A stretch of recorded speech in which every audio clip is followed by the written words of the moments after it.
to our live webinar, 9/11, An Architect's Guide, a three-part series. Today is Thursday, August 22nd, 2019. I'm Richard Gage, AIA, member of the American Institute of Architects and founder of Architects and Engineers for 9/11 Truth. We're a 501c3 nonprofit organization representing a growing body of now more than 3,000 architects and engineers signed on to the petition demanding a new investigation into the destruction of all three World Trade Center skyscrapers on 9/11. Last week we presented part one, World Trade Center 7. This is part two, the Twin Towers explosive destruction, in which we'll be examining the explosive evidence and the structural dynamics of how the Twin Towers collapsed.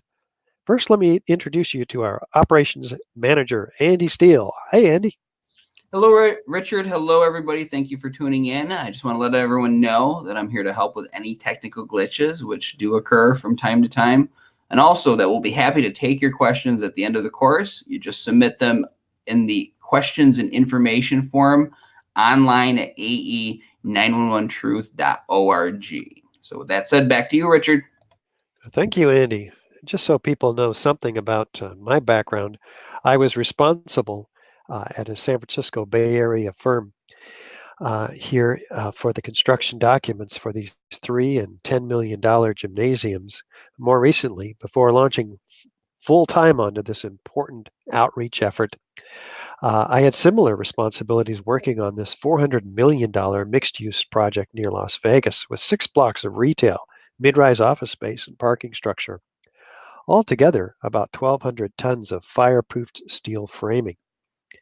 I now work full time educating architects, engineers, and others to understand what really happened at the World Trade Center using the material in these courses. Let's get right into it. The Twin Towers.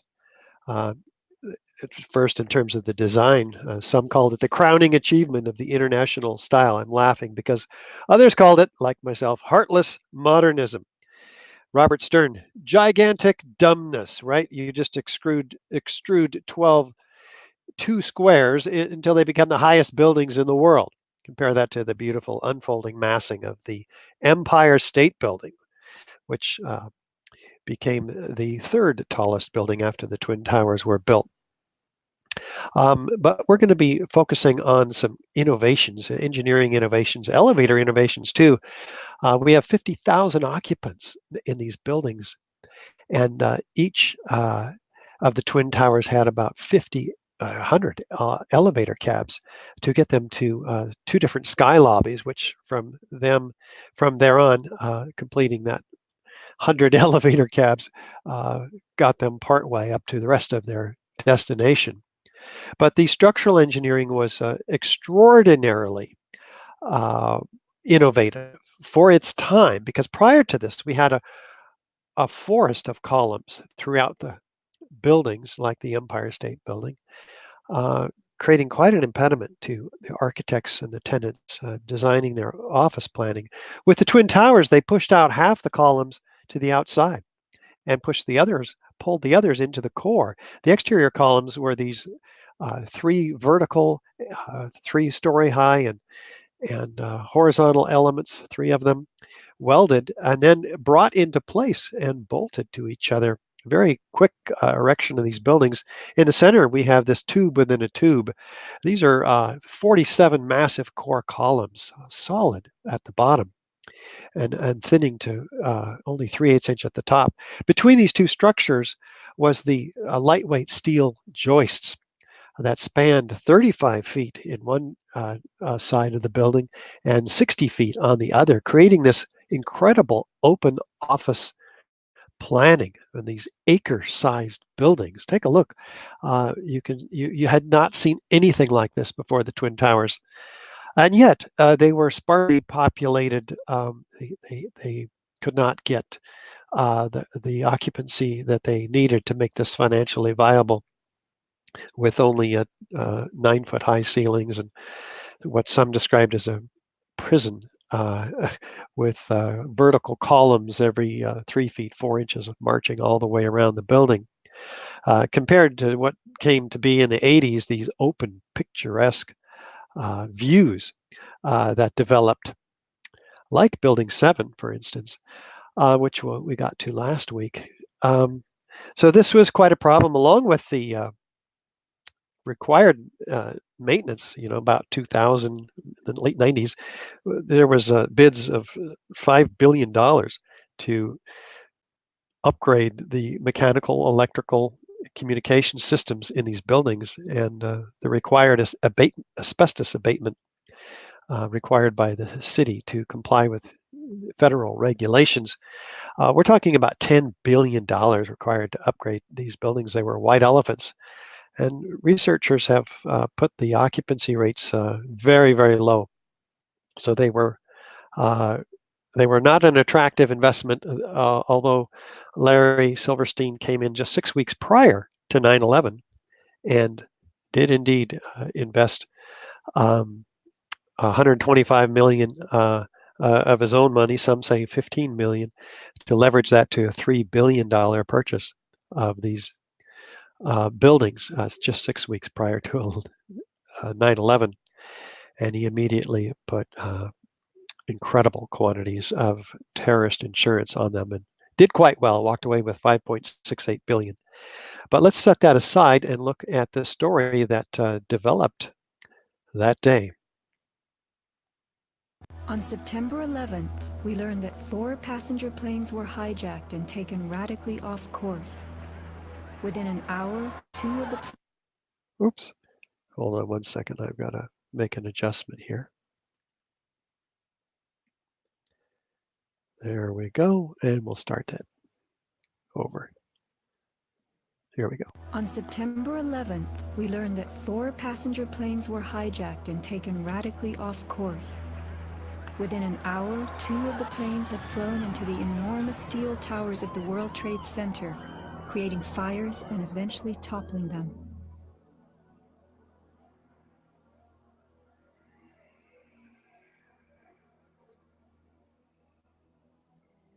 Dazed by the news, the American public soon believed the fires in the towers had burned so hot they caused the steel frames of the buildings to give way.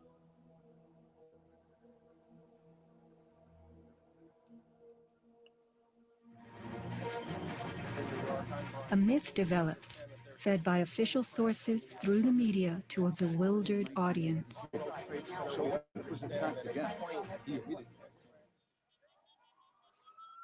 Elements of the myth: the impact of the airplanes, gallons of burning jet fuel, steel melting, the buildings failing and suddenly imploding. In a mere 10 seconds, 110 stories hurtled earthward, pulverizing into dust. We ran to the building, it went into the... Right from the start, on the street itself, the official story was born. Come out of nowhere and just scream right into the side of the Twin Tower, exploding through the other side. And then I witnessed both towers collapse, one first and then the second, mostly due to structural failure because the fire was just too intense. The myth bled into the FEMA report and was echoed by the experts. It was the combination of the impact load doing great damage to the building, followed by the fire, that caused collapse. Well, here is the official story in a nutshell. We're going to be examining that thesis or hypothesis. Let's look at the planes first. 8:46 in the morning, the North Tower was hit by Flight 11. It was an hour and a half, more than an hour and a half, that building came down.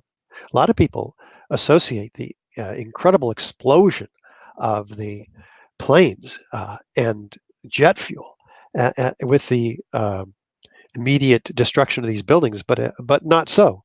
In fact, NIST acknowledges that 90% of the jet fuel was burned up outside the building. The rest of it was gone in just 10 minutes, they say. NIST is the National Institute of Standards and Technology, who was tasked by Congress to explain these collapses to the American people. And the South Tower, hit at 9:03, collapses an hour later. It was the first tower to go down, in fact. Flight 175 hit at about 30 stories down, whereas in the North Tower, it was hit about 15 stories down. So we're going to be looking at official investigations into these to the destruction of these buildings, beginning with the volunteers in 2001 who were handpicked and brought forth and worked their way into the FEMA report, who concluded that these buildings came down by jet plane impacts and fires, as you heard. They had at least some funding, $500,000. But their efforts were quite hampered. According to the New York Times, couldn't get access to the blueprints of the buildings. They had restrictions keeping them from interviewing witnesses. They couldn't get crucial information. Couldn't get access to the site very much to make forensic inspections. An incredible set of handcuffs placed on them. NIST came in 2005. They took over in 2002, and 3 years later came out with their final report on this building's collapse. They had $20 million worth of funding. They're part of the U.S. executive branch of government, the Department of Commerce. Their leadership was replaced by the Bush administration when they came into power in 2001. And so there was a theory here that developed by NIST. It's called the column failure theory.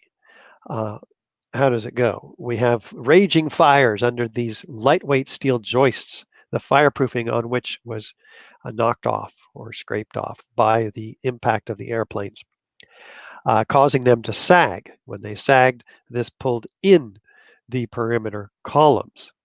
And when that happened, the whole thing buckles and goes down in a pancaking style collapse, more like a pile driver. The top 15 stories in the case of the North Tower driving the rest of it down. Problem is, sagging floor trusses, even if there were raging fires, which we'll look at in particular, can't produce the force necessary to pull in these rigid 14-inch square steel tube columns that were about an inch thick at this location. In fact, it would take a 5,000-pound load, which they did in their computer model, force every one of these columns to fail at once, forcing the building in their computer model to fail. So this bears no resemblance to reality, and is just one example of the kind of fraud that we're going to be looking at with respect to the NIST report. Not to mention the exaggeration of the heat and of these fires and their severity.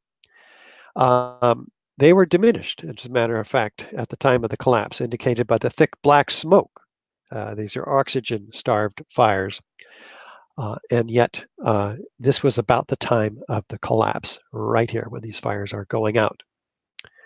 So we use the scientific method at AE 9/11 Truth. The question, how did the towers collapse?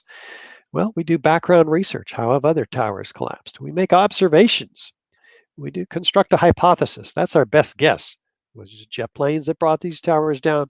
Fire, explosions, of which there's lots of examples, as we'll get into today. Controlled demolition, which is also supported by the evidence.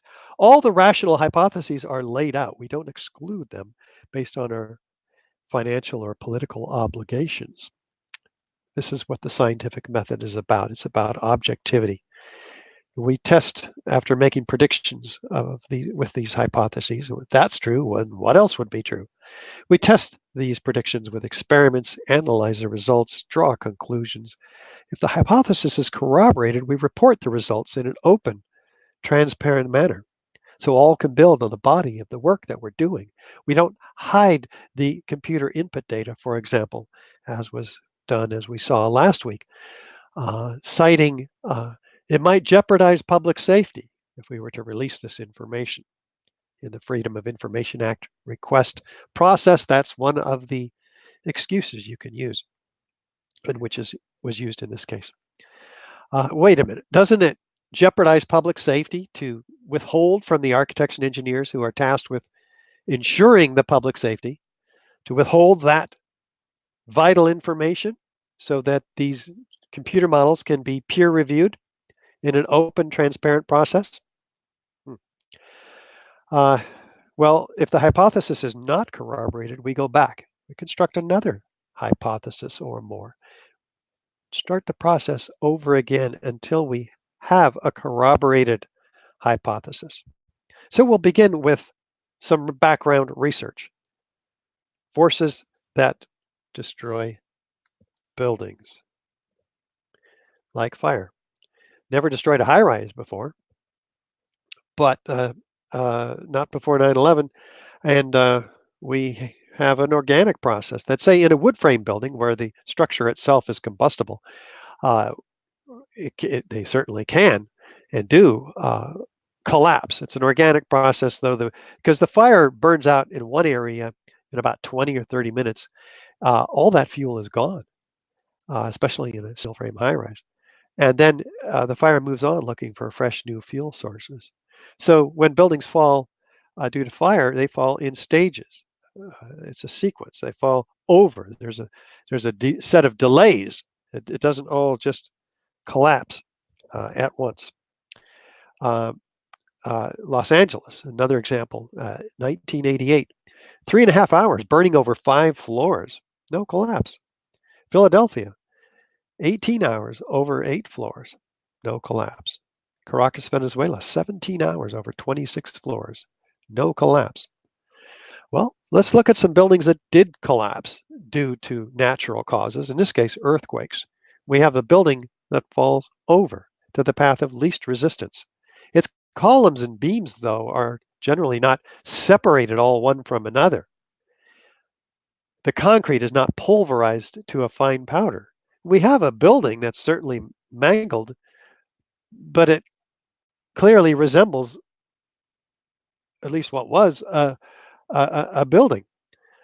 Uh, Not so true when buildings explode, though. We have thick, billowing, enormous pyroclastic like clouds of pulverized building materials that are expanding in cauliflower shaped clouds caused by the incredibly hot gases caused by the uh, chemical reactions in the explosives.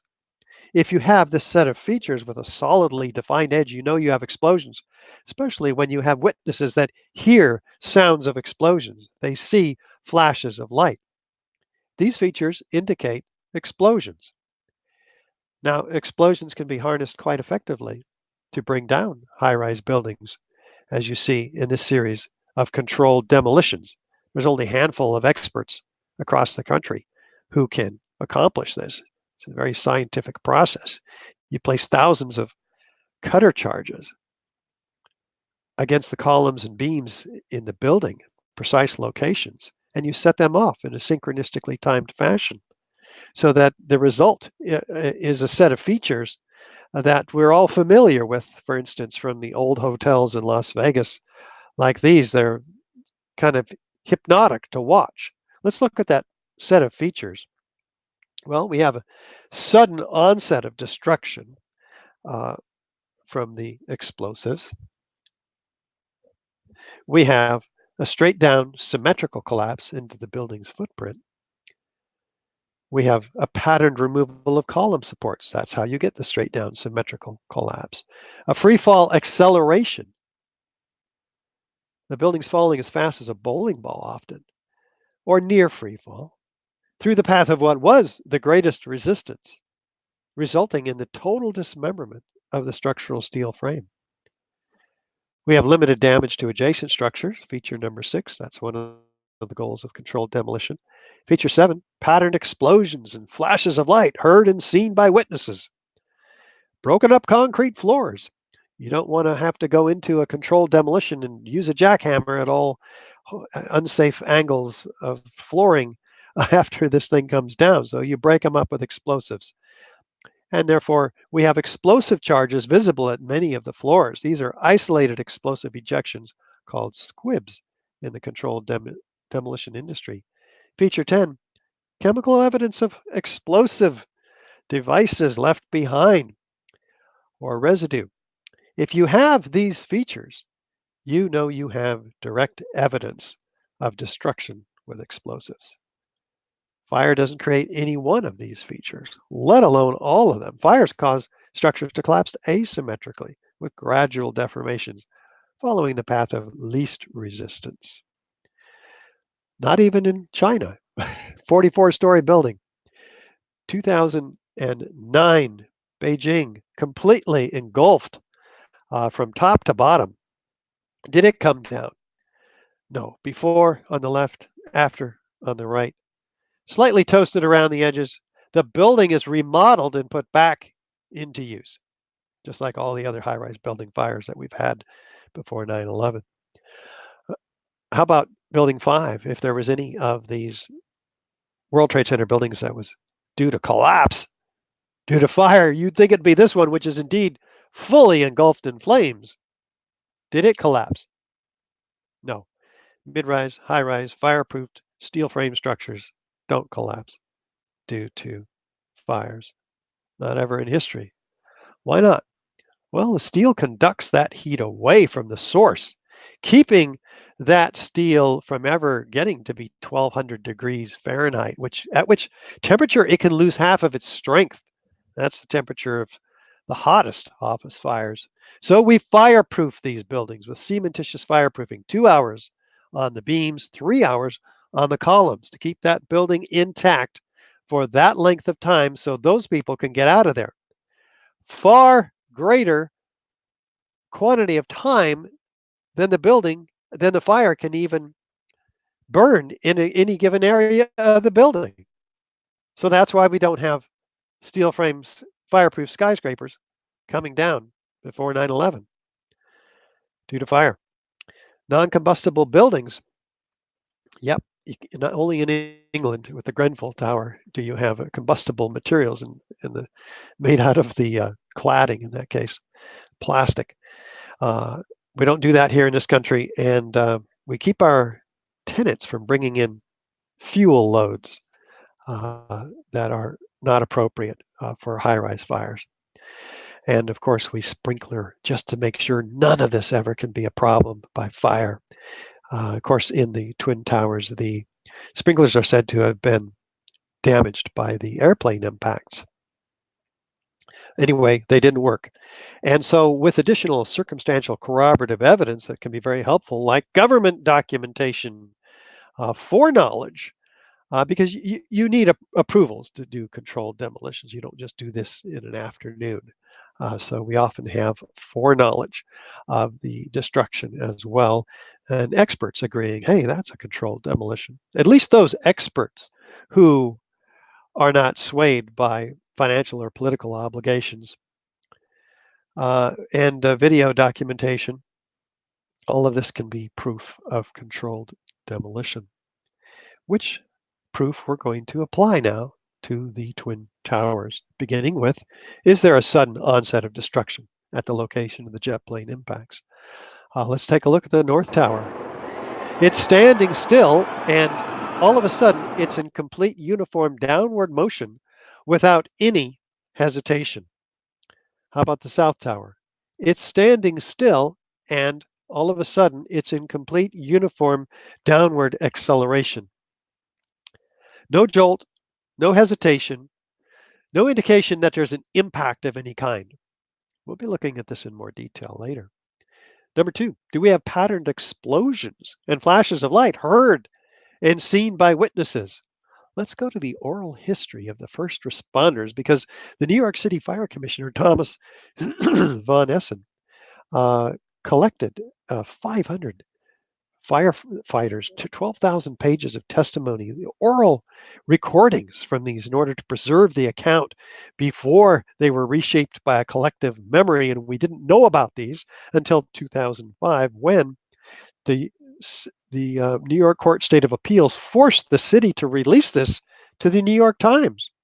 What did we learn then? Well, this was published by the New York Times. We have 118, now 156 upon recount, of these first responders observing flashes, sounds of explosions, and other phenomena indicative of explosive demolition. Let's look at a few of them. We felt the ground shake. You could see the towers sway, and then it just came down. Now listen to these witnesses again and again and again. You're going to hear an order of events. You're going to hear them talk about what they felt, what they heard before the towers even came down. This is extremely important testimony in a court of law. All of a sudden, the ground just started shaking. Felt like a train running under my feet. The next thing we know, we look up and the tower is collapsing. It shook my bones. Shortly before the first tower came down, I remember feeling the ground shaking. I heard a terrible noise, and then debris just started flying everywhere. An explosion appeared at the very top, simultaneously from all four sides. Materials shot out horizontally, and then there seemed to be a momentary delay before you could see the beginning of the collapse. We were standing there. There was an explosion in the south tower, one floor under another. And when it hit about the fifth floor, I figured it was a bomb because it looked like a synchronized, deliberate kind of thing. It seemed like on television. They blow up these buildings. It seemed like it was going all the way around like a belt. All these explosions. Let's take a look at the North Tower compared to a known controlled demolition on the left. Is there any similarity? Slowing it down halfway.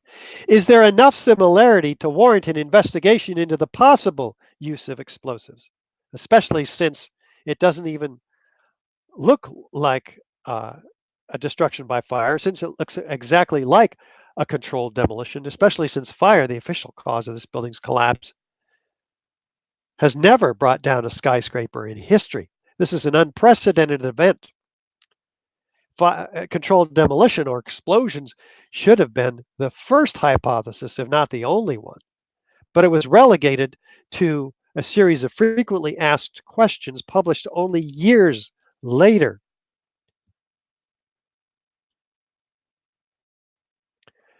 Very frequently asked questions, I might add. You ever see professional demolition where they set the charges on certain floors and then you hear pop, pop, pop? When I heard that friggin' noise, that's when I saw the building coming down. Somewhere around the middle, the World Trade Center, there was this orange and red flash coming out. Initially, it was just one flash. Then this flash just kept popping all the way around the building. That building had started to explode.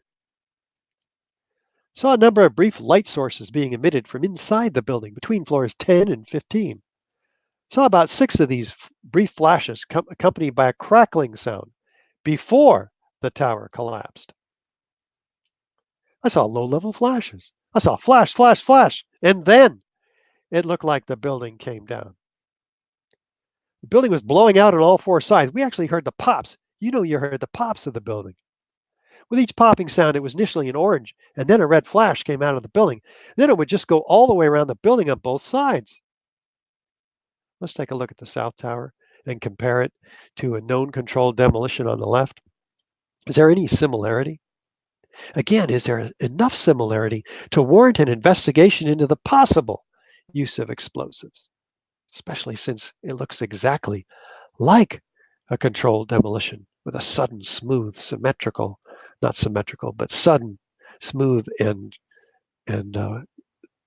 descent. I thought the terrorists planted explosives somewhere in the building. That's how loud it was, a crackling explosive. Another loud boom at the upper floors. Then there was a series of smaller explosions which appeared to go completely around the building at the upper floors. And another loud earth-shattering blast with a large fireball which blew out more debris. The lower level of the building, you know, like when they demolish a building, that's what I thought I saw. Do you see any flashes? I said, yes, I thought it was just me. He said, no, I saw them too. Everybody, I think at this point, still thought these things were blown up. So I was fully expecting anything else to blow up. You were there when the planes hit? No, I was there when the building exploded. You mean when it fell down? No, when it exploded. Let's take a look at these witnesses. As we were getting our gear on and making our way to the stairway, there was a heavy-duty explosion. The whole building just collapsed on us inside the lobby. Was that a secondary explosion? Yes, it was. That was the Planet probably. Yeah, definitely secondary explosion. I heard a second explosion and another rumble. An hour later than that, we had that big explosion from much, much lower. It just went ba-boom. It was like a bomb went off. and another explosion came right from it, just everyone flying. There were numerous secondary explosions taking place in that building. There were continuous explosions. No, the first explosion, and there was a second explosion in the same building. There were two explosions. Okay. Federal agencies that were down there do believe that there was some sort of explosive device somewhere else besides the planes hitting. There was another explosion that took place in one of the towers here. So obviously, according to his theory, he thinks that there were actually devices that were planted in the building. There was a secondary explosion, probably a device either planted before or on the aircraft that did not explode until an hour later. Then there was some secondary explosions and then the subsequent collapses. That the FBI most likely thinks that there was a car or truck packed with explosives underneath the buildings, which also exploded at the same time and brought both of them down. Now, that's the first time we're hearing that. So 2 planes and explosives that were in the building. Is that correct? That is the working theory at this point. That is A huge explosion now waiting to bring on all of us. It sounded like gunfire, bang, bang, bang, bang, bang, and then all of a sudden 3 big explosions. About 50 consecutive bangs, and it fell down like a waterfall. And we heard the noise associated with an implosion. We heard a very loud blast, an explosion. We looked up, and the building literally began to collapse before us. We heard a loud explosion, and at that point, Building 2 was collapsing. At that point, we heard a large boom. I looked up and just saw the building coming at us. Do you know if it was an explosion or if it was a building collapse? To me, it sounded like an explosion. There was another major explosion. The building itself, literally the top of it came down. All of a sudden you hear explosion, and you could see the building starting to collapse. Huge explosion that we all heard and felt. We understand now there has been a secondary explosion on Tower 2. According to the Associated Press, another building that has either been attacked or exploded. The tower, rather, that has collapsed, that we are told collapsed because of a third explosion. And about an hour later after that, there was a huge explosion at the base of the South Tower. That's the One World Trade Center, and part of the building collapsed. We could hear a rumble, which was about 5 seconds long, preceding the actual collapse, and then a boom when each of those towers collapsed. Just seconds ago, there was a huge explosion, and it appears right now the Second World Trade Tower has just collapsed. I was about 5 blocks away when I heard explosions. And then you heard from far away, boom, boom. And you heard the boom, boom, boom, boom, boom, boom. Floor by floor, instead of popping out. It was if they had detonated. They were planning to take down a building. Boom, boom, boom, boom, boom, boom, boom. From the corner, boom, boom, boom, boom, boom, boom, boom, boom, boom. Just like 20 straight hits.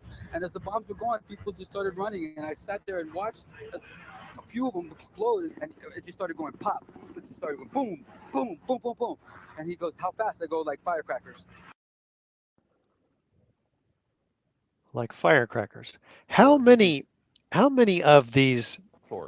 Oops. How many of these witnesses of explosions, of which there are hundreds, do you imagine were included in the final report or the draft report by NIST? 0. Not 1. Do we think this is credible testimony by credible witnesses? NIST says, well, it couldn't have been a controlled demolition. It didn't start at the base. You can go almost anywhere in the structure, and given the right circumstances, you can release all of that stored energy, converting it into what is called kinetic energy. That's energy in motion, and that's what brings the building down. Here's a top-down controlled demolition. They do it fairly often, actually. NIST says also, well, the top part of this building, above the point of jet plane impacts, drove the rest of the building to the ground. Well, wait a minute. Newton's third law of motion would have something to say about this. There's an equal and opposite destructive force on two objects as they collide. Take a Volkswagen running into a Mack truck. Which one gets destroyed, the Volkswagen or the Mack truck? Pretty easy answer. Does it matter if we drop the Volkswagen onto the Mack truck? No.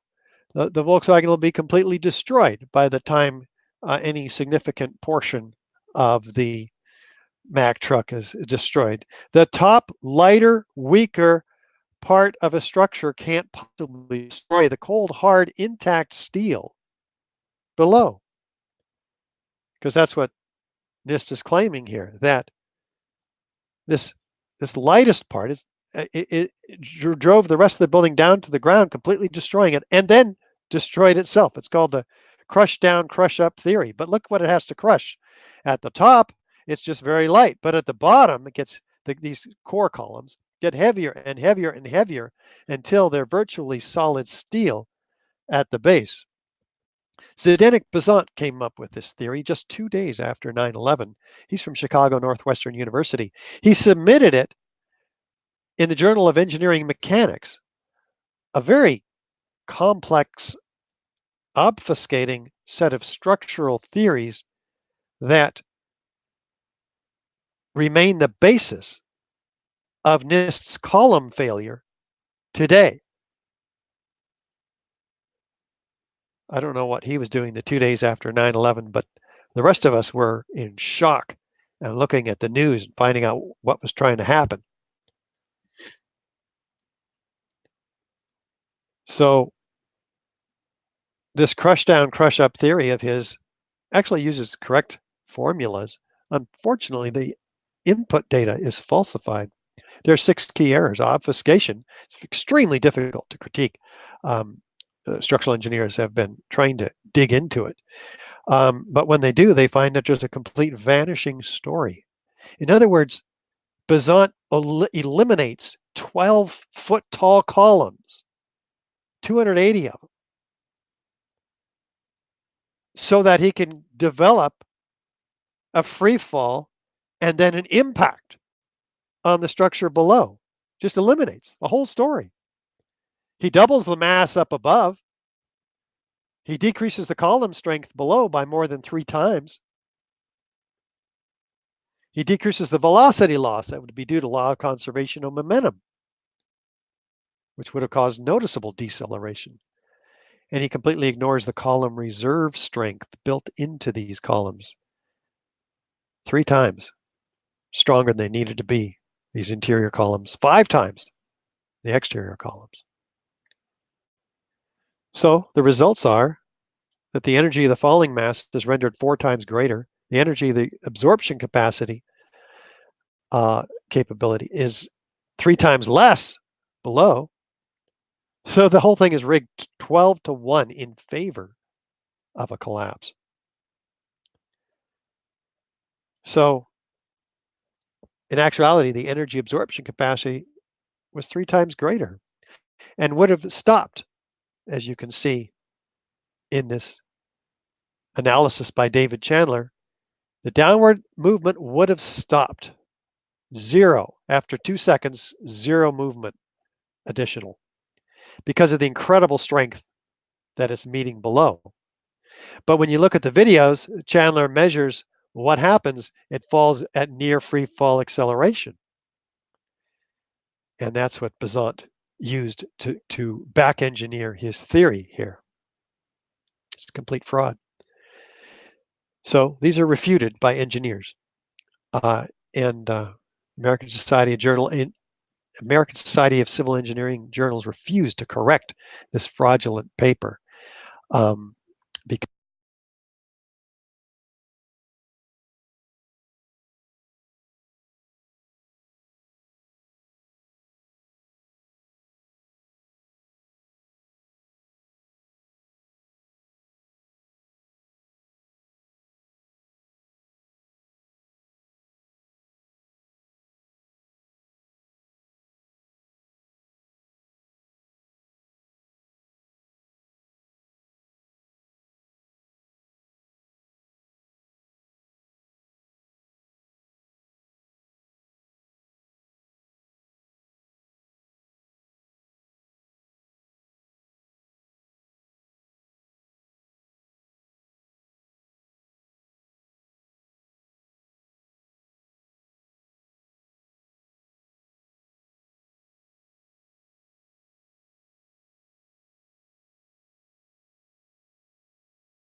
the collapse finally starts, the antenna started just a little bit before the exterior of the building started. And that tells us that the core columns let go first.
Richard, we're not hearing the audio.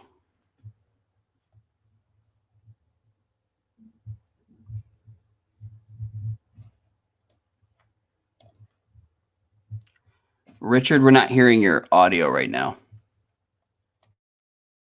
Oh, I was on mute. I was on. Oh dear, Andy, that was since the last video. So we will continue the presentation. Yep, another user error on this side. I accidentally hit the mute button, or was it just now, Andy? It was probably going for the last few minutes, and I couldn't get up. Okay. Okay, I got you. Okay, we'll continue here. So the point here is that these perimeter columns do indeed bow inward. The question is what's doing that? So if we look at the FEMA is telling us the core columns failed first. Well, they're right. They fail below the point of jet plane impacts, and that pulls on these lightweight steel trusses, which then pulls on the perimeter due to the incredible tension capability with these steel trusses and the floor slab, which is reinforced on top of them.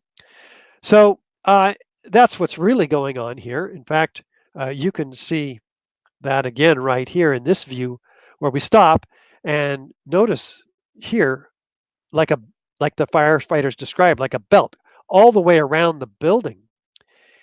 And then the building just comes down uniformly. You can also, not in any of the videos or photos, do you see a gravitational collapse um, or any section of the building driving the rest of the building down. It's just not there. It's been destroyed like we saw in the first 4 seconds.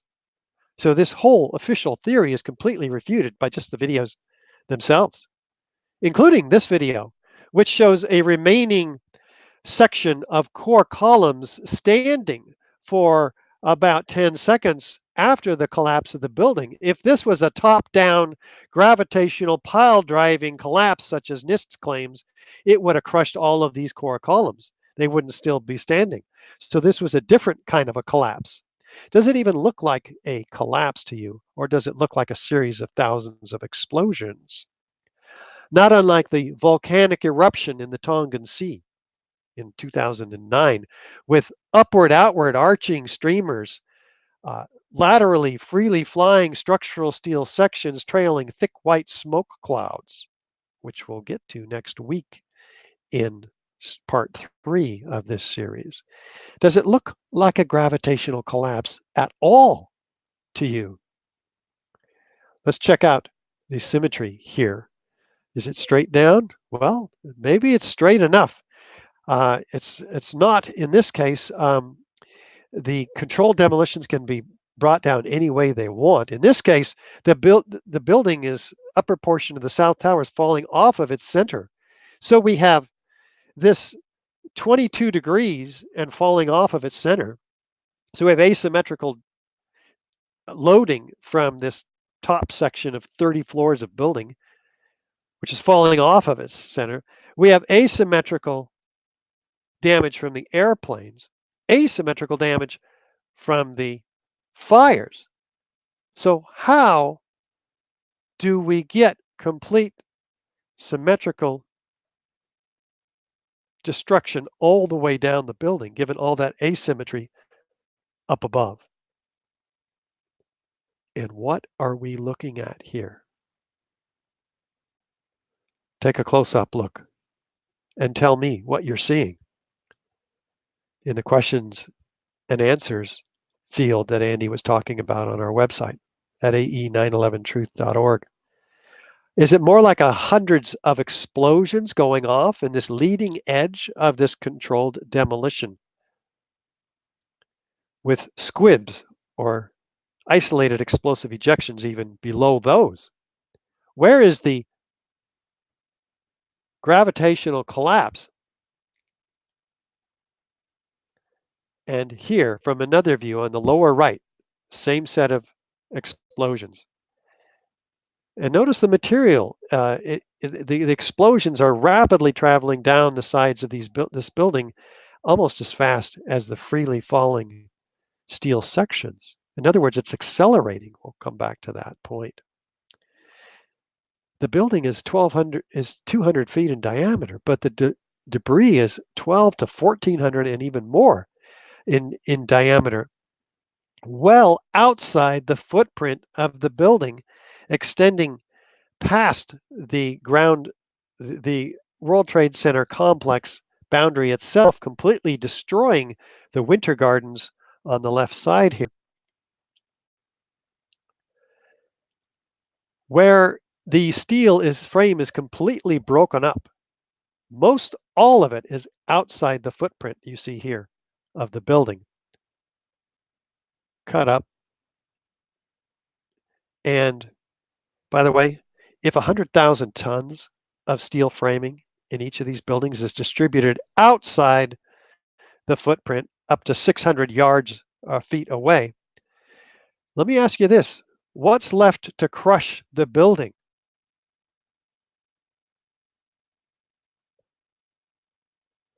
Good question, huh? This is a huge percentage of the weight of this building. You say, well, oh, the concrete floors. We'll come back to that. Notice the nice, neat pile. Building 7 over here, a classic implosion versus the very explosive event known as the controlled demolition, as well as the explosive event, by the way, of Building 6, which we don't even have time to get into, but it's completely gutted. That was a Treasury building, by the way. Feature number 4, ejections of building materials at lower floors. Take a look at these squibs or isolated explosive ejections here, here. These are 20, 40, even 60 stories down below the zone of destruction, like there. Tell me what's causing these. NIST says, well, these are puffs of air produced by that giant pile driver that's driving air down the elevator hoistways, and it's got to come out somewhere, right? Well, if that were true, and we saw that it's not because the pile driver's been destroyed in the first 4 seconds, so there's no piston, if you will, pushing air down. But let's say there was, it would come through these elevator hoistways and emerge into these open office planning area. It would blow out all the windows after it uniformly equalized its pressure, or none of them, but not these highly focalized, pinpoint accurate, violent ejections that we see in an engineered pattern sometimes in the center of the facade. Take a look at the South Tower on the left side over and over again. We're seeing dozens of squibs or isolated explosive ejections. The whole building is being liquefied, if you will, its structure at once. which is how it can't hold its shape and drive the rest of the building down to the ground either. Let's listen to physics teacher David Chandler. Here I'm measuring the ejection velocity of a squib on the east face of the south tower. At this angle, there is foreshortening, but the calibration distance is foreshortened by the same proportion. Plotting horizontal position versus time, the slope indicates the ejection velocity, which is 67 meters per second, or 150 miles per hour. 150 miles per hour. That's the speed of explosives, not air pressure. 160 to 200 feet per second we're talking about here, these squibs. How fast is the building coming down? This is pretty amazing. Well, we can test it ourselves. Here we go. 3 seconds, 7 seconds, 10 seconds. In about a dozen seconds, both of these buildings have been completely shattered from top to bottom. How fast is that? Let's go back to physics teacher David Chandler. We are here tracking the motion of the roofline at 0.2 second intervals through approximately 32 meters, or 8 stories. This graph shows the height of the roofline as a function of time. The analysis is simpler if we plot velocity as a function of time. On this kind of a graph, a straight line indicates constant acceleration. First note that there is a sudden onset of collapse, as the point we are tracking makes a sudden transition from being at rest to an approximately constant downward acceleration. The slope of the graph indicates that the acceleration is 6.31 meters per second squared downward, which is 64% of free fall. Well, 64% of free fall. That is accelerating almost at the speed of gravity. If you dropped a bowling ball, it would come down almost that fast. And what's it coming through? Well, this is what's supposed to be holding it up.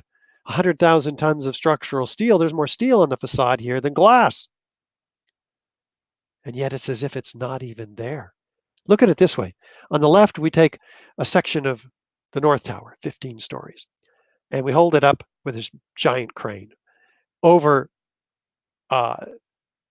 80 stories of even stronger steel, 5 times stronger than it needs to be to hold up that weight. And on the right, we hold up that section of building over nothing but air. We're going to release the lever on that crane all at once. Okay, what happens? Okay, this is not rocket science. A 7th grade student can tell you that the one on the right will go down as fast as you can drop a ball on the ground.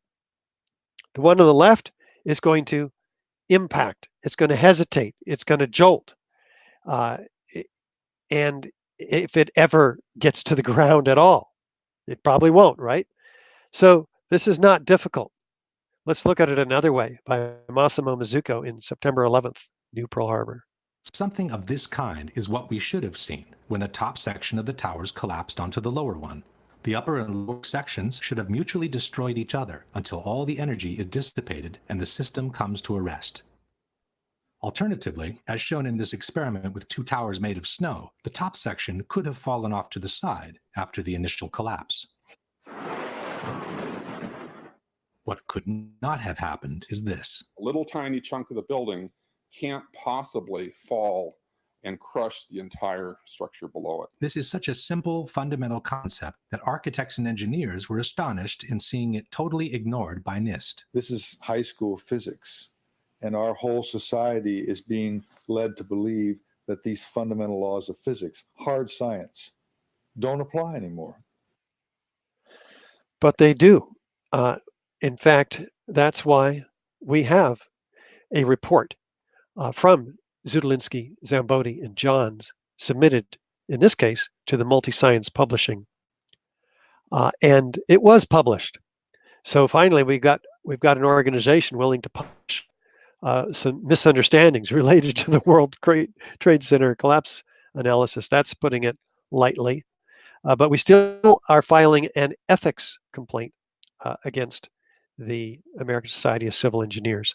We have, in fact, it's been months and months, and they're they're making progress on that. We expect to have those other reports published soon. Feature number 6, is there a total shattering of the structural steel frame? Well, the National Fire Protection Association 921, the Guide for Fire and Explosion Investigations, is the guide that's used throughout the U.S. and around the world, a good part of it, for this purpose. It is the authority. In fact, NIST had a hand in creating this document, but they didn't follow it because it says look for shrapnel effects, which is effects of explosions, and the high order damage characterized by shattering of the structure, producing small pulverized debris with the building completely demolished, debris thrown great distances, which is exactly what we have at the World Trade Center. The frame is completely shattered, broken up into these original column lengths, as a matter of fact, 37.5 feet tall, 3 stories. How about the lateral ejection of structural steel? Let's look at this, because again, 921 says, look for blast pressure wave effects, which knock things over. Heavy structural steel pieces freely flying, as we see hurled out of the top of the towers. These what amounts to thousands of these freely flying structural steel sections weighing up to 4 and 8 tons each. Look at this one. Back, 2, forward, 2. That's 45 degrees. That sucker starts out horizontal, and then gravity begins to take over as it makes its way to impacting building 7, which is right below here. What can do that? And by the way, why is it trailing thick white smoke clouds? Structural steel is not flammable, not at office fire and jet fuel, as we'll get to look at in detail next week in this series. Let's go to David Chandler, physics teacher again. Girders weighing several tons were found 600 feet from the base of the North Tower. How fast they were ejected depends on where they originated. If they came from high in the building, they were thrown outward at about 50 miles per hour. If they came from lower down, the speed had to be even greater. Gravity alone cannot account for such high lateral ejection speeds. I'm here measuring the horizontal speed of what appears to be one or more wall units, which are being thrown northward from the North Tower. Because it was recorded by a handheld camera, I had to first stabilize the image. Then I did the measurements from the stabilized version of the video. Final result, 35 meters per second, which is 78 miles per hour. 78 miles per hour. That's enough energy to hurl a 200-pound cannonball 3 miles. And there were hundreds and hundreds of them. Well, let's move on. Looking at the pulverized concrete. What have we got here? Missing floors. We're told that the upper section drove the rest of the building down to the ground and then destroyed itself. But where are the floors? We'd expect to see 110 floors all stacked up here in some mangled fashion.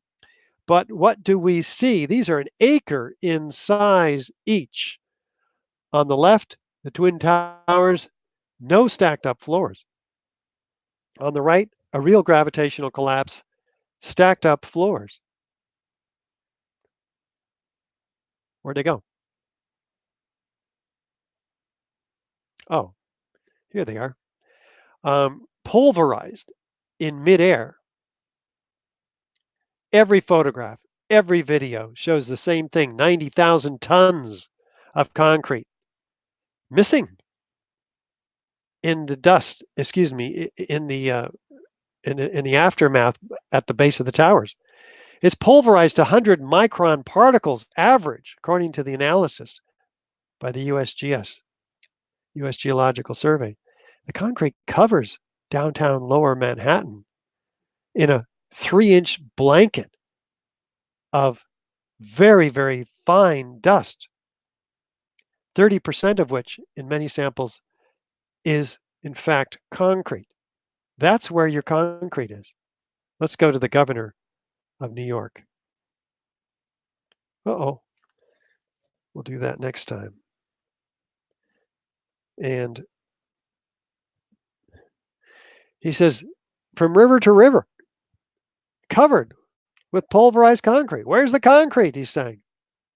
By the way, if 90,000 tons of concrete is pulverized and spread over 3 square miles, what's crushing the building? It wasn't the steel. It's all, or 99% of it, outside the footprint of the building. It's not the concrete. It's spread from river to river. This is most of the weight of this building. Think about this. There's nothing left to crush the building except file cabinets, which we'll get to, people, which we'll get to,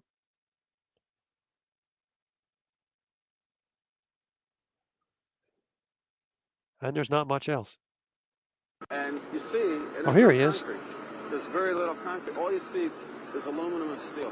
What happened to the concrete? The concrete was pulverized. And I was down here Tuesday, and it was like you were on a foreign planet. All of lower Manhattan, not just this site, from river to river, there was dust powder 2-3 inches thick. The concrete was just pulverized. You have 210-story office buildings. You don't find a desk. You don't find a chair. You don't find a telephone, a computer. This piece of a telephone I found was half of the keypad, and it was about this big. The building collapsed to dust. What I expected to see was nothing like what I actually did see at the time of my arrival at the site. There wasn't much that you could say, you could describe. Everything was dust and metal. There was no typewriters, there was no chairs, there was no nothing.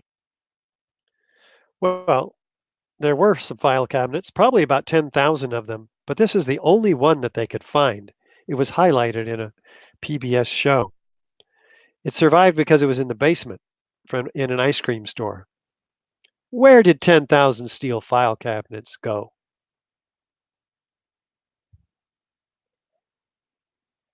Where did the people go? In April 2006, New Yorkers were distressed to learn that bone fragments, human remains from 9/11, had been found on the roof of the nearby Deutsche Bank building. And how, in God's name, did those fragments get there? And bone fragments less than a centimeter long. How could they be so small? Well, wait a minute. We have 700 bone fragments found on the top of this building here on the left. Well, they didn't come from the people in this plane because it sent its ejections out this way.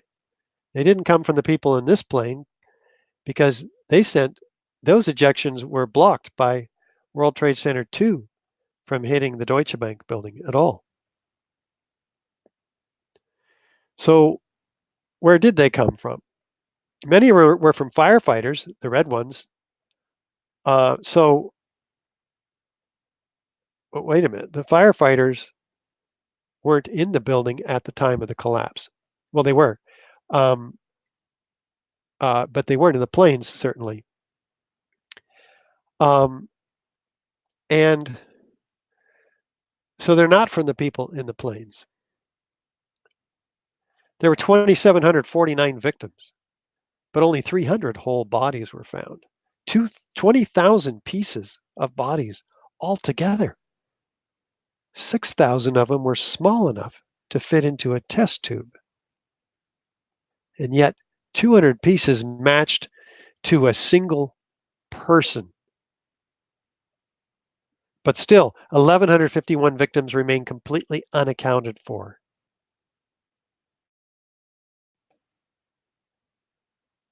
What can possibly account for the vaporization of more than 1,000 people? And those who weren't vaporized, their body parts were found up to 800 feet beyond the World Trade Center towers, up to 1,000 feet, some of them. How did they get there? Can a gravitational collapse cause this degree of pulverization and distribution? We have to ask some serious questions. This is all direct evidence of destruction with explosives. Fire doesn't create this evidence. Remember, fires cause less robust structures, like wood frame structures, to collapse, but they do so asymmetrically, with gradual deformations, following the path of least resistance. Not these fires, though. These fires are diminished at the time of the collapse, indicated by the thick black smoke. How about the first responders? We heard from many of them already. Graham McQueen has researched this in this article, now numbering 156 first responders of explosions hearing explosions, seeing explosions, being blown around in the buildings by explosions. But an equally credible witness is the Lamont Doherty Earth Observatory, 34 kilometers, which is about 20 miles north of the Twin Towers. It picked up signals, and they were not insubstantial either. In fact, FEMA and NIST relied on this report. Let's look at it, because the first impact produces a 0.9 magnitude earthquake, according to the official narrative, because it happens near the time the plane hit the building. And the South Tower producing a 0.7 magnitude. So they say, well, that's because of the airplanes. But there's a few things we have to look at. First of all, the seismic event occurs at 8:46 and 26 seconds, but the plane impacts don't happen for 14 seconds later. So how can the planes cause this seismic event? Well, NIST has a reason for this. They say, well, no, we looked at the videos and we think the plane actually impacted at 8:46 and 30 seconds, 10 seconds earlier. Well, the ground-based NTSB radar that the 9/11 Commission relied on is extremely accurate to within a second. So NIST is still off by 4 seconds. So what do? They go back to LDEO and contract with them privately and get them to move the entire data event back 3 seconds. And they produce a report that explains why, but they won't show it to anybody. It's not publicly available. That's not science. It's not open transparency either. What about the South Tower? The event occurs at 9:02 and 54 seconds, but the plane impacts don't happen for 17 seconds later. So how can the plane impacts cause the seismic event? Well, NIST has a theory, again, ignoring the ground-based NTSB radar. They produce their own analysis that says, no, we think the plane hit 12 seconds earlier, but that still leaves them 5 seconds away from where the seismic event was. So what do? Go back again to LDEO and get them to move their data back in this privately contracted, non-published report. Well, some other people have different things to say about this that support what might have caused those collapses. Mike Porcaro, who was in the building, says the whole seemed to shake, and there was a loud explosion. When they arrived at the sea level, which is in the basement, they found the machine shop gone. There was nothing there but rubble. We're talking about a 50-ton hydraulic press gone. They made their way to the parking structure and found that it too was gone. No walls, rubble on the floor. You can't see anything. Steel and concrete fire door that weighed 300 pounds, wrinkled up like a piece of aluminum foil, lying on the floor. A bomb had gone off in the building, in the basement.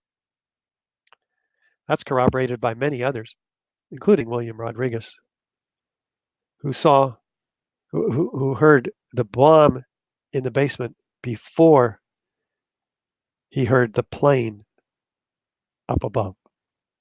I was a janitor. Like I said, on that day, there was an explosion on the basement, and this is prior to the building got hit by the plane, and then the plane hit. I think a bomb went off in the lobby first, then a plane hit the building. The bomb hit the lobby first, and a couple of seconds in the first plane hit.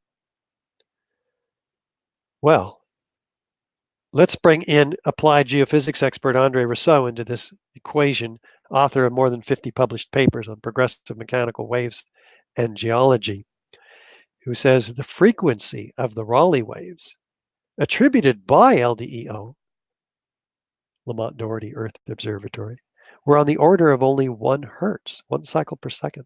But aircraft crash impacts produce much higher frequencies, above 10 hertz and often around 100 hertz, because this data is available. He says, but these frequencies were filtered out by the bandpass filter used by LDEO. He says the range of these instruments doesn't even allow for the recording of such waves of aircraft impacts. The seismic equipment is designed to detect seismic events like earthquakes and explosions around 1 hertz. Well, he says the seismic signals aren't from planes. The actual waves generated by the crash had to have been deadened before hitting the ground. All right, let's move on to the actual collapses because there were seismic events picked up near the time of the collapse, which the official narrative says it's because of the building collapse. But let's look at it. We have the collapse, the surface waves occurring at 10:28 and 31 seconds. The tower starts descending 9 seconds before that. Okay. But the first debris doesn't strike the pavement until 10 seconds after, 1 second after the surface waves hit. And the heaviest debris doesn't strike until 4 seconds later. So what does NIST do?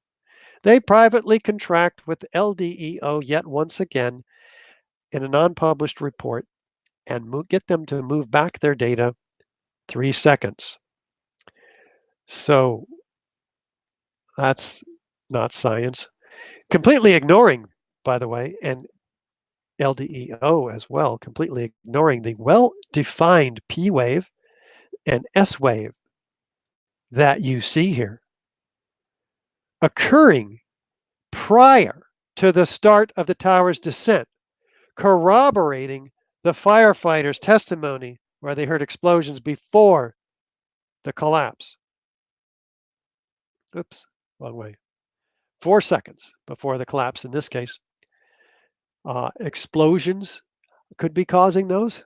Let's go to witnesses, which are cameras in this case, which show 2 different cameras, 2 different sources, explosions occurring 6 and 10 seconds prior to the beginning of the tower's descent. Okay, here's the first one. So there's the explosion, the ground shaking. And 6 seconds later, we have the drop of the North Tower. Fascinating. And in the case of the other camera by Etienne Sarre in his film 24 Hours, we have the top of this building shaking right about there. I'm not shaking that. That's from the original video. 10 seconds later, in this case, the building starts its smooth, sudden, nearly symmetrical descent. Okay, so let's look at the data.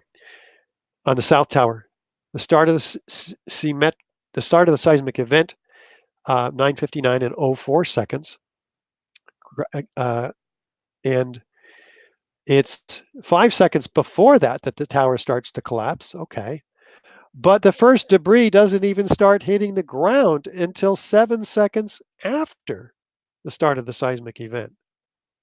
So what does NIST do? They go back to LDEO a 4th time, get them to move that data back 3 seconds also in the same unpublished report. That's not science. What could explain the start of the tower's collapse? Well,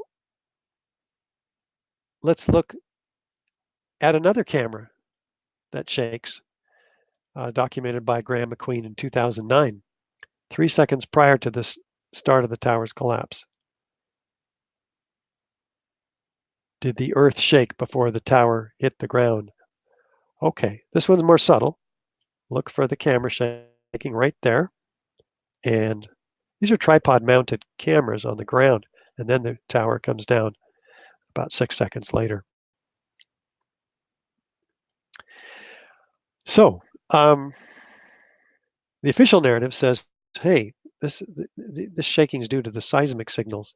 These seismic signals are occurred due to the collapses and the debris hitting the ground. But we have some problems with this. Remember, the concrete floors were pulverized to a dust and spread over a 3 square mile area. There's no component of seismic event from powder hitting the ground.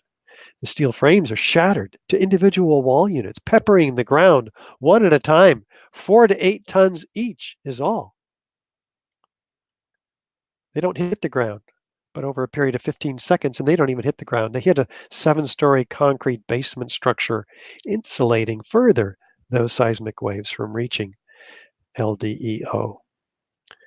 They're equally distributed over the entire WTC 7 superblock. It's not a building collapsing like in an earthquake or something. And by the way, each of these buildings are nearly identical, seismically speaking, certainly, seismic potential. Their collapses are nearly identical.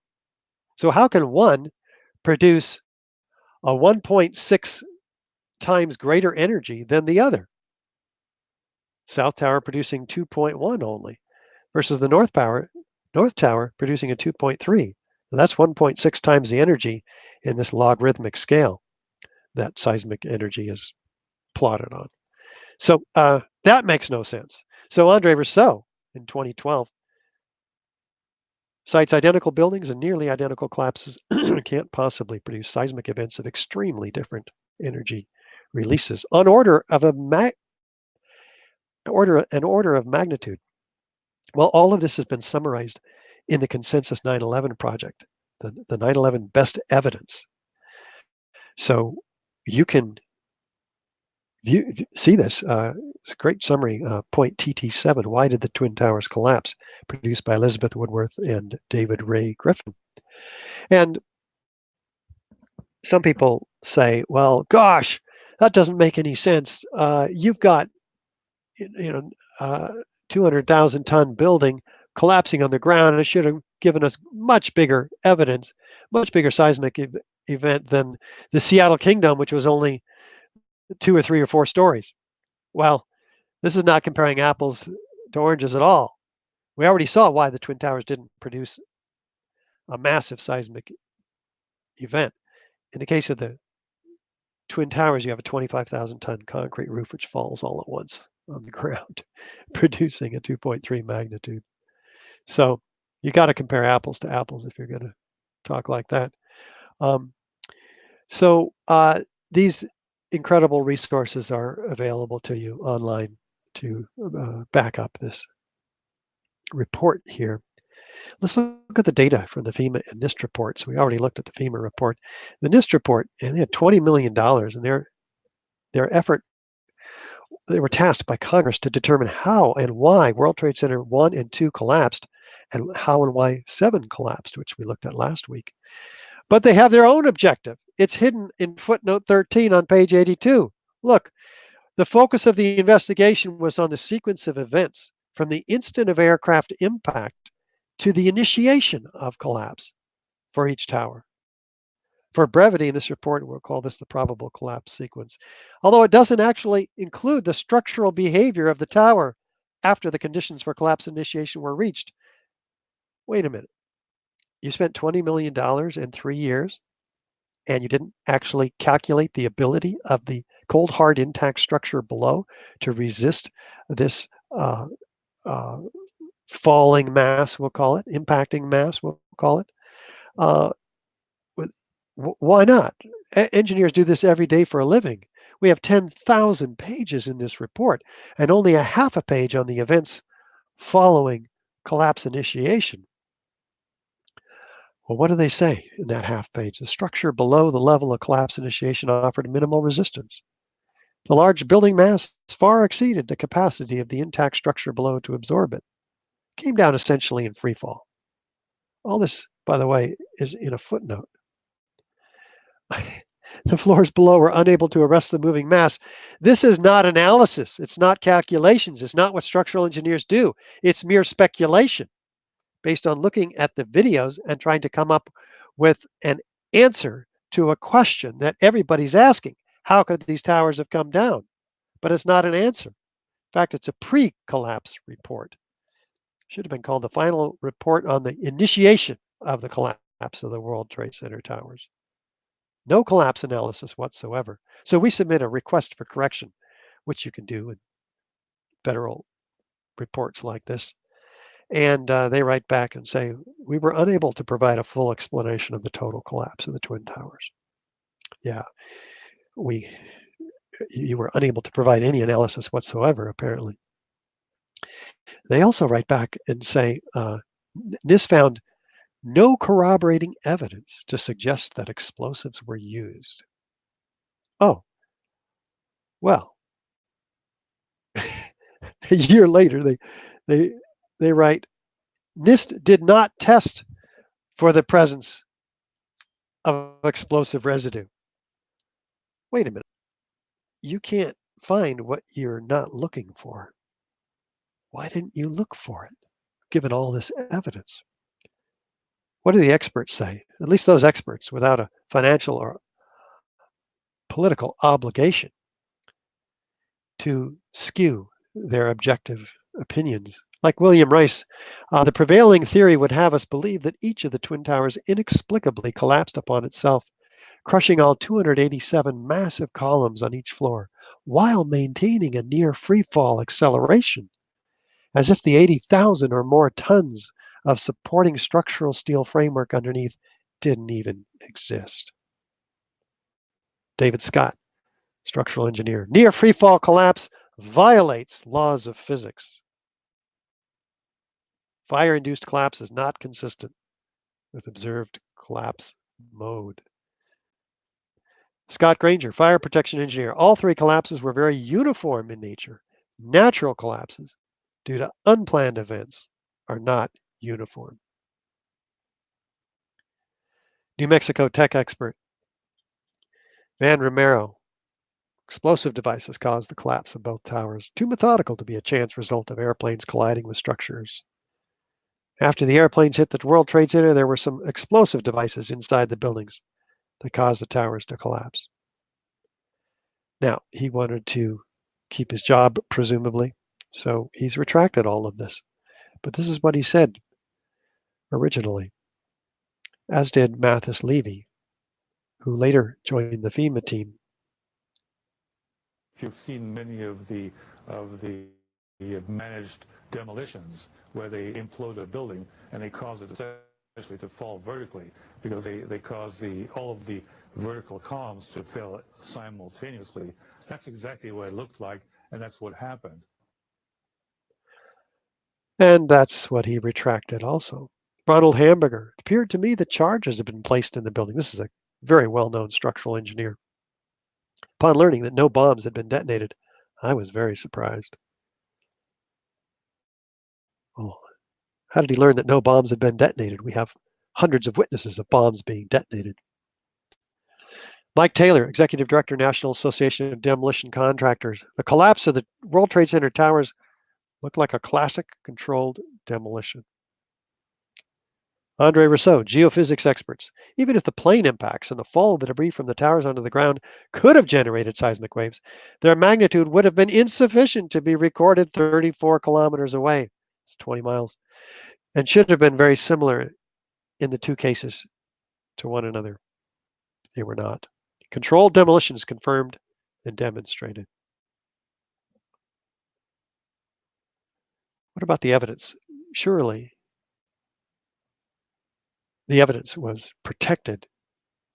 What does Abulhassan Astani Azal, Berkeley professor, structural engineering, have to say about this evidence protection?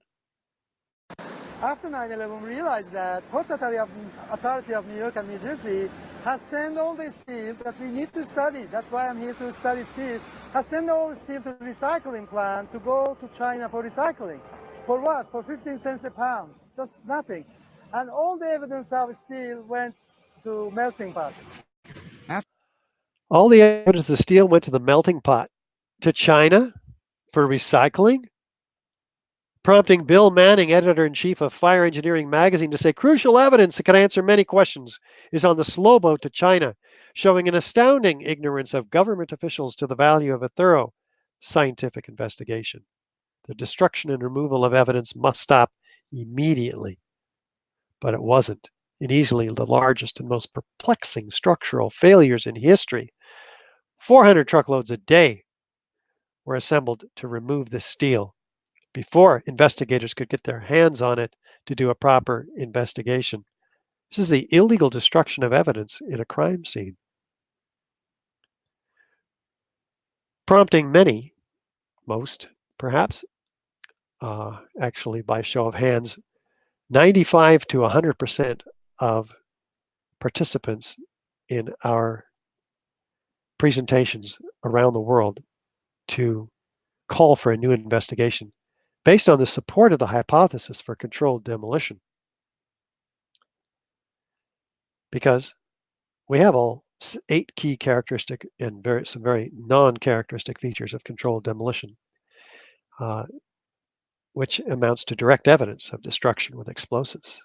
Fire doesn't create these features. With additional circumstantial corroborative testimony, this is proof of controlled demolition, which has prompted 3,150 architects and engineers to demand a new investigation. And would like to invite you to ask some questions if you're watching us live. If you're watching us on the webinar, you can email us. Andy, how do they do that? Okay, please submit your questions that you might have in the same input form. You can see it on the screen right there, and we'll do our best to answer them. In the meantime, we'll tell you about some of the ways that you can get involved if, now that you're informed, you agree that this evidence is quite compelling and warrants a new investigation. Great. Thanks so much. And we invite you to subscribe on our newsletter right here. It'll pop up when you visit our website at ae911truth.org. And you'll get informed with the latest evidence and progress we're making toward a real investigation. And get informed with the evidence, too. A whole ton of evidence in this website. Sign the petition. Join the 3,150 architects and engineers demanding a new investigation. And the 20,000 others. You don't have to be an architect or engineer. Sign our petition. There's many, many supporting those that are architects and engineers. So donate also. We are a nonprofit 501c3 organization that is all about waking up the media, the academic industry, and it is an industry, university system, the public, and the government. It takes a lot of effort to do that. There's 6 of us on our staff, full-time and part-time, and we've got to break through. We're not naive to the implications of these controlled demolitions. This indicates a far greater crime than any of us have imagined. And yes, conspiracy is involved in such a crime by definition. So let's expose it to the light of day. Support us with your gift one time, or become a member. Join the sustaining family of AE 911 Truth members. We have almost 2,000 sustaining supporters, but these are they who give $5 to $10 a month, most of them. And we'd invite you to join them or give more if you can. And volunteer if you can't do that. There's lots of things you can do, right, Andy? Absolutely. You know, we've got a big team here of really unsung heroes who do a lot of the behind the scenes work, and they do it for free. And we couldn't do this work without them. I mean, we're going to be sending out a mailing regarding the upcoming World Trade Center 7 study to 20,000 engineering professionals. This includes professors, members of the ASCE, forensic investigators, and we couldn't have gotten this list without these folks because it's not readily available on the internet. A lot of research involved. We have volunteers right now calling radio stations to get Richard and Chris Joya, the fire commissioner from Franklin Square and Munson Fire District, on the radio, and just doing all of this work that has to be done for this cause. And the great thing about it is it's just a few hours a week of work. It really goes a long way. And if you want to be a part of that, it's as simple as going to ae911truth.org. There's a very simple volunteer form to fill out. You put your name, email, phone number, answer a few questions. We'll get in touch with you and get you placed in the proper job for you and make you part of the team. Absolutely. And guess what? Those are the teams Andy's talking about. So join Andy as he develops your capability and puts it to best use to expose the truth about 9/11 everywhere. And on your own, you can contact your elected representatives, television, radio, newspaper, tell everyone you know. Screen the AE 9/11 Truth DVDs, one of which I'm going to show you in a minute here, and share them. And the brochures, you can get them on our online store. Share them one by one. Pass them out everywhere. And know that we have a 4-year, $300,000 university study on Building 7. That's just coming out finally in September 3rd, to be exact, along with a presentation by Professor Halsey from the University of Alaska, one of the top forensic structural engineers in the country. What does the report conclude? That fire could not have brought this building down, period. Now, he takes 130 pages to show you that, and he also shows you what could have brought this building down. By God, if you take away all the columns in this building at once, the building comes down exactly like the videos that we showed in last week's webinar, which is why we're going to Congress on September 11th this year. And we need your help too to do just that, to get them to introduce the Bobby McIlvaine Act. What is that, Andy? Yes, this is the Bobby McIlvaine World Trade Center Investigation Act. This is named after Bobby McIlvaine, who lost his life as he was entering the North Tower on that morning, killed by an explosion. So, as I always say, by the very nature of how he died, we immediately have the official story put in question. And his father has been a courageous activist for the truth for a number of years. What this is it would create a select panel that could be passed in either house of Congress that would do exactly what we've been asking Congress to do, which is investigate the destruction of these three towers, and it would force them to look into the hypothesis that explosives brought the building down. So you can be a part of this. We're asking people to set up meetings with their members of Congress right now for the 11th. You can see our bullets about that. We also got an article about it. Part of that effort, we want to get as many meetings as possible. You can go to ae911truth.org/justice also to do some very simple outreach efforts. You can download a packet next time your congressman's in town. You can hand it to them. You can send them a letter very easily through our online form and just be a part of this. And you can also contact us by texting 911-JUSTICE 797979. That'll put you on our phone list so we can send you texts whenever we decide to do mass actions like the National Call-In Day that we did a while ago. So please be a part of this. And next time you see your congressman, ask them why they haven't introduced the Bobby McIlvaine Act, because this is going to be the path to a new investigation and final justice for people like Bobby. Beautiful. And we're looking forward to meeting with your congressperson. We've got dozens of meetings, and we're taking Christopher Joya, fire commissioner, who succeeded in getting all 5 of his fire commissioners in a New York area town to demand a new investigation. He'll be joining us at the National Press Club on September 11th at 10 o'clock in the morning. There's just lots happening. And that evening in Washington, D.C., September 11th. Join us there, of course, with Christopher Joya and the Lawyers Committee for 9/11 Inquiry. Here is the promise by the U.S. Attorney in Manhattan. Same one, by the way, who is or was, I guess, prosecuting Jeffrey Epstein. Anyway, he's gone. That clears the way for us to get our investigation, which he has promised the U.S. Attorney to impanel.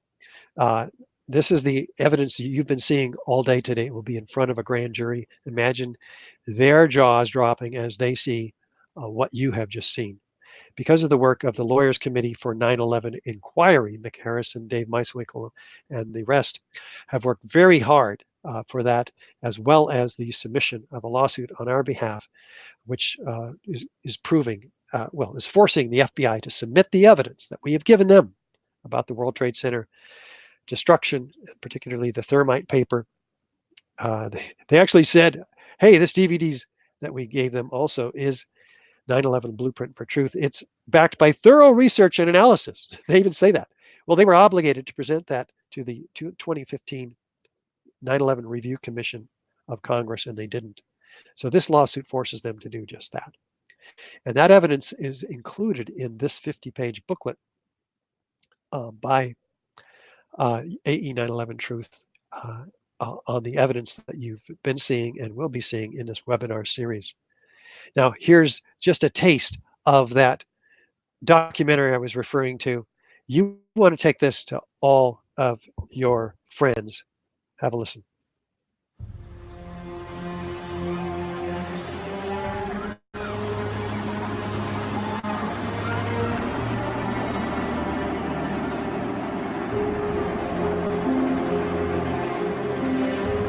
I don't want to be involved in conspiracy theories. There are lots of them. They can go on. We can speculate on that forever. What we really need to know is how those buildings came down. World Trade Center 7 collapsed because of fires fueled by office furnishings. It did not collapse from explosives or from fuel oil fires. To undermine scientific integrity is to undermine our democracy. This is what NIST has done, denied and ignored crucial evidence. The American people absolutely need the truth of 9/11. More than 1,500 architects and engineers and 12,000 others, including many scientists, have signed the petition calling for a scientific investigation of the destruction of the Twin Towers and World Trade Center Building 7. The report, issued by the National Institute of Standards and Technology, referred to as NIST, was not valid science.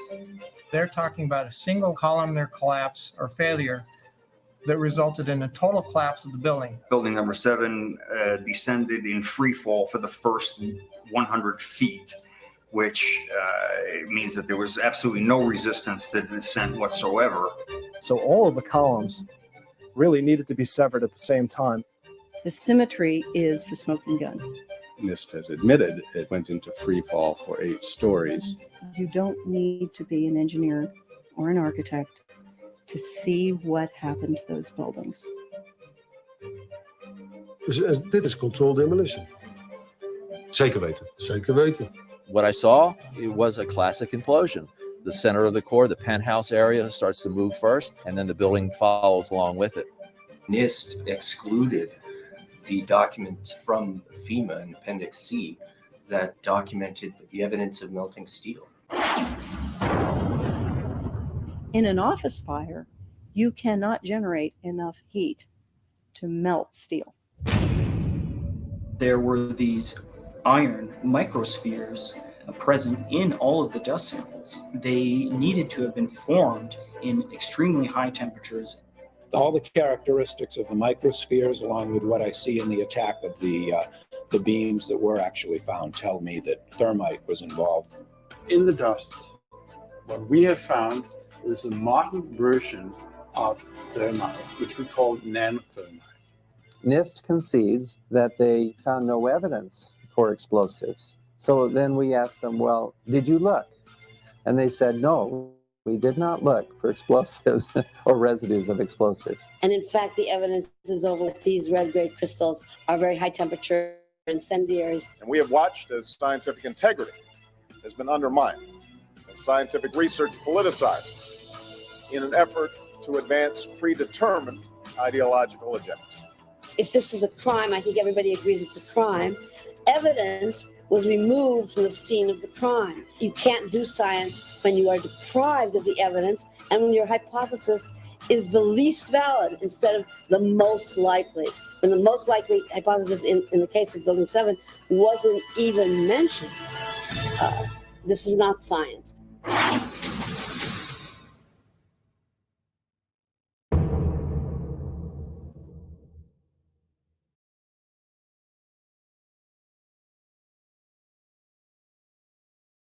No, it's not science. And that's why we have this documentary produced that you can share with others. It's free on YouTube.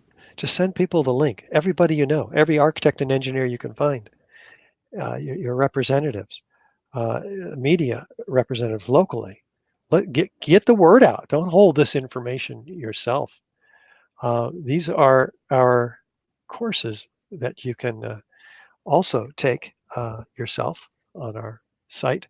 And the 2-hour research edition is particularly in depth. This DVD is also available. The 1-hour edition is free on YouTube. The 2-hour edition is in our store. And this 15-minute video is available on YouTube also, and by DVD. You can hand it out to people. Ed Asner narrates this made for PBS TV, a quality production, Solving the Mystery of World Trade Center 7. It's just on Building 7. That will convince anybody to begin to take a look further into the Twin Towers.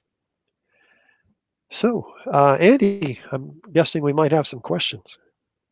Yes, we do. And I just want to remind everybody that these are very interesting times we live in, but a key part of our outreach is focusing just on the forensic analysis of the World Trade Center towers. So we like to stick to the questions related just to that. So with that said, we have 2 of them today. NIST, the first one says, NIST used the excuse of no sprinklers. So how do they explain why Building 5 didn't collapse?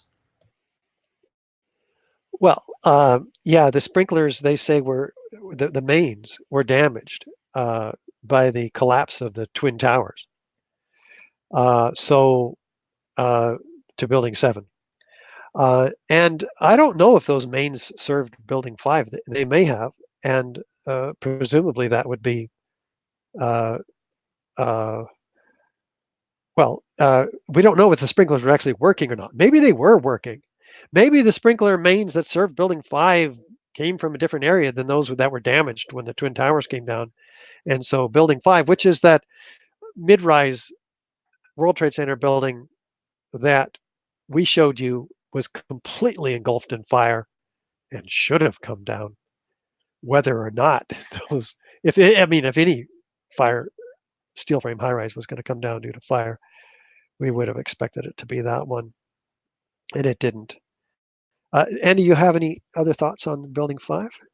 No, I don't really have many comments on Building 5. I think that's something that we should look into, definitely. The next question and last one says, what I don't understand, Mr. Gage, is that it had to be someone involved with rigging the buildings and some expertise. Who were these men, and have anyone been suspected of being involved? I mean, there isn't that many that can take on the biggest demolition in history, right? And I guess it would have been the biggest demolition in history. Yeah, it certainly would have. Building 7 itself, which is half the height of the Twin Towers, was the biggest demolition in history. And on top of that, you have the Twin Towers. So who can do this? Who has the expertise? Well, there should be a thorough investigation into all of the controlled demolition companies and those around the world that have such expertise. I don't have the power to push that button, but that's what we're trying to do by building a base of people who will put pressure on their congressional representatives for a new investigation so that we can subpoena all of those folks who, by the way, are mums is the word from these controlled demolition companies. That they're just silent as can be about these fine, if you will, controlled demolitions, the biggest and the best in history. Building the Twin Towers, of course, were extremely explosive. Nobody would demolish a building like that on purpose. I don't know why they weren't imploded like Building 7. It would have looked more like a collapse. You could do it from the top down. In fact, Mark Loiseau of Controlled Demolition Inc. says you can start anywhere you want in the building. It would be a prime suspect and a person of interest that the grand jury should be looking at as one of the top in the world on this subject. Then who would be suspected? Well, in terms of loading the explosives, you say rigging the buildings. It's interesting to note that Ace Elevator had the contract, the largest contract in the world. In fact, modernizing these elevators. They had 85 employees at the time of this building's collapse, and they fled. It was quite a scandal documented by USA Today. Well, this was all documented in Elevator World, March 2001. And they should have stuck around and helped the firefighters rescue the victims. And the elevator cabs, many of them were working. Many of them were blown up inside the hoistways, by the way, which isn't a feature we've had time to bring to your attention in this webinar series, but it's out there. So Ace Elevator, these elevator shafts are adjacent to the core columns and beams in the building. And during this modernization, they shut down the elevators one by one. And there are reports. In fact, Tom Kiley, journalist, is on record pointing out that there were armed guards at these elevators when he worked in the building. And he just thought it was just strange to see armed guards outside these elevator shafts.